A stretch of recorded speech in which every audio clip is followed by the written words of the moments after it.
విడుమొరటోడు అని వాళ్ళు వీళ్ళు ఎన్నెన్ని అన్న పసి పిల్లవాడు నవ్వాడు.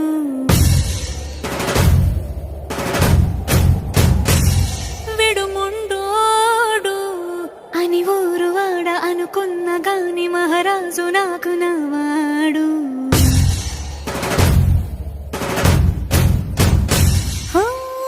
మాట పెడుసైనా మనసులో వెన్న రాయిలా ఉన్నవాడిలోన దేవుడెవరికి తెలుసును నాకన్నా. సూసేకి అగ్గిరవ్వ మాదిరే